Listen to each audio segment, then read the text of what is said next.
Hey, fellow Stockcardians. Happy Wednesday, July 21st, 2021. I'm Hoda, a Stockcard CEO, reporting to you from a green stock market once again.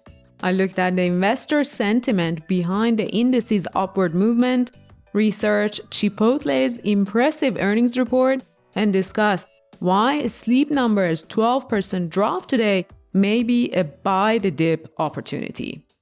The market ended the day in the green once again, with all three indices adding nearly 1% by the end of the session.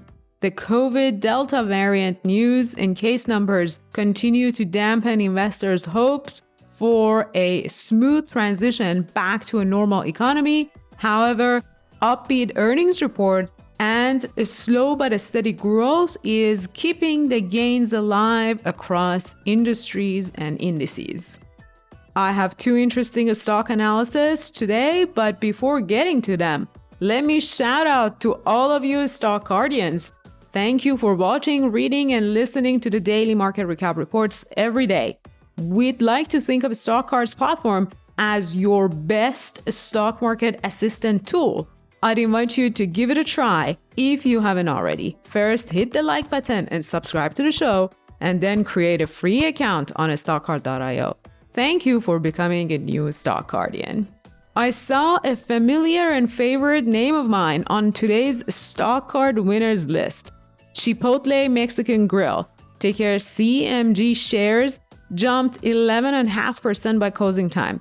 This is due to an impressive earnings report released yesterday evening. Revenue was up 38.7% year over year, and according to the report, comparable restaurants saw a 31.2% growth.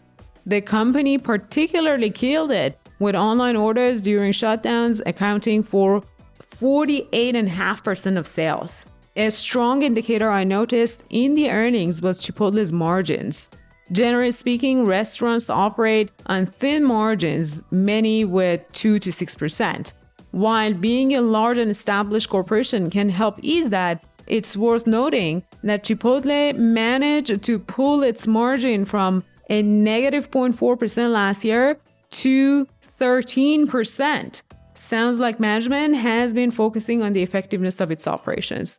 The company's Stockcard boosts impressively strong operations to prove it, particularly green across the board on all sections of operations. While the restaurant isn't expected to boom in the near future, the sales growth and profitability sections on Chipotle's Stockcard are solid. Remember when Chipotle dipped due to the E. coli outbreak a few years ago? Since then, the stock has tripled in value. The lesson is when a well-managed company with cash is beaten down for patient investors, there is nothing better to do than doubling down and downing the shares. A 4-greener Stockcard made it to today's losers list. I investigated a Sleep Number Corp's ticker SNBR's negative 12% drop today after what seemed to be a positive earnings report. Sleep Number's stock had risen more than double in the past year, so it appears investors were expecting great numbers to back it up. While the company did post good numbers, analysts were expecting even more. For example, the $0.8 earning per share were all right, but not quite the expected $1.11.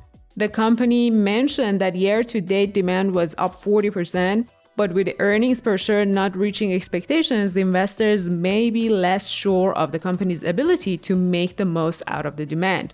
The CEO blamed supply chain issues in June and July for hurting its numbers. Despite this, sales were still up 70%. The Stockcard is a 4-greener, and the company shows a strong operations and a great return on investments for shareholders. The only slightly concerning factor is the poor debt-to-equity ratio, which is the amount of debt used to finance compared to investors' equity used to finance. If the company can take advantage of the demand and slim down its margins, it could be on a better track financially. Clearly, the company doesn't have any big issues plaguing it at the moment, but of course, it could always be more profitable. If you scroll down, investor sentiment is still calm and the company is undervalued. At a 1.4 times price to sales ratio, the stock isn't priced too high. The supply challenges, however, may take a while to get sorted. If you invest in it, go slow and not to get shocked if the stock continues to drop. I used to own shares and I may buy back some again if the drop continues. That's it for today. If you haven't already done so, please give StockCard a try, research as many stocks and ETFs as you want, and consider following a few successful investors by visiting the Stock Picks page on the StockCard platform. Don't forget to sign up for a 14-day free trial with promo code ROLLWITHRCEO, all lowercase and in one word. And like, subscribe, and share these daily market recap reports with your fellow investors. Come back tomorrow for another episode. See you then.